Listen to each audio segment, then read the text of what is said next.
사랑하는 성도 여러분, 오늘도 희망차고 복된 하루입니다. 오늘 우리가 함께 대할 말씀은 고린도전서 11장 23절로 25절에 있는 말씀입니다.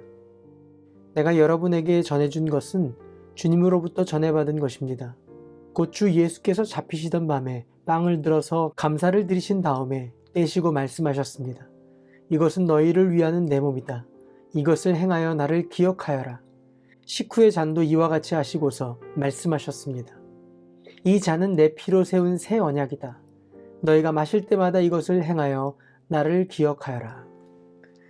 11장에 들어와서 바울은 고린도 교회의 성찬의 문제에 대해서 다루고 있습니다. 하나님의 은혜를 늘 받도록 예수님께서 제정하신 것이 성찬입니다. 이것을 통해서 교회는 하나님의 은혜를 비치며 그리스도의 보혈의 은혜를 기념하도록 하셨습니다. 당시 고린도 교회는 예배 안에 애찬과 성찬을 함께 나눴습니다.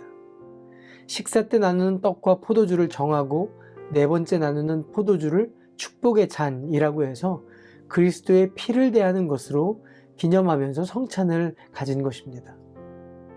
그런데 바울은 교회 안에 분쟁으로 파당이 있고 그로 말미암아 서로가 서로에게 상처 주면서 차별하는 그런 가운데 이 애찬과 성찬을 나누는 것은 합당한 성찬이 될 수 없다라고 말하고 있는 것입니다.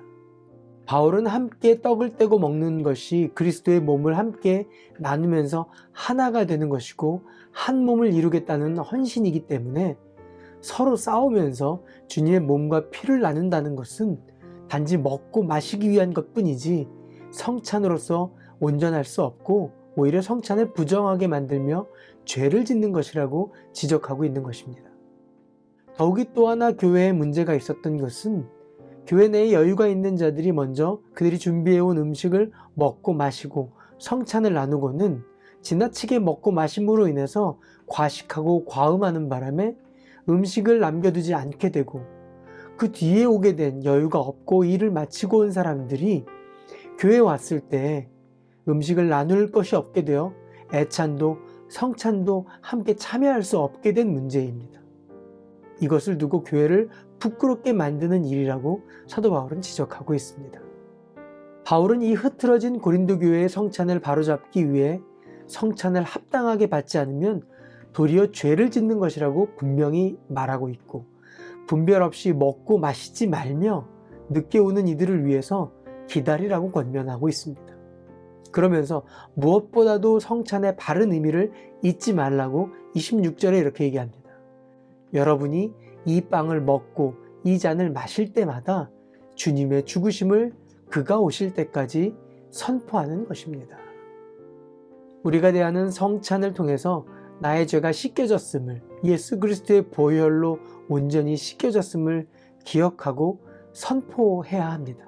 뿐만 아니라 늘 무엇을 먹든지 마시든지 무슨 일을 하든지 성도와 성도의 모임 가운데 하나님의 영광이 되게 해야 하며 그리스도가 증거되는 일에 헌신되어지는 하나님의 사람 되시기 바랍니다. 기도할까요? 좋으신 하나님, 가정에서 대하는 식사의 자리도 성도와 성도가 함께 나누는 애찬의 자리에도 할 수만 있다면 그리스도의 죽으심과 그 복음을 전하는 하나님의 사람 되게 하옵소서. 예수님의 이름으로 기도합니다.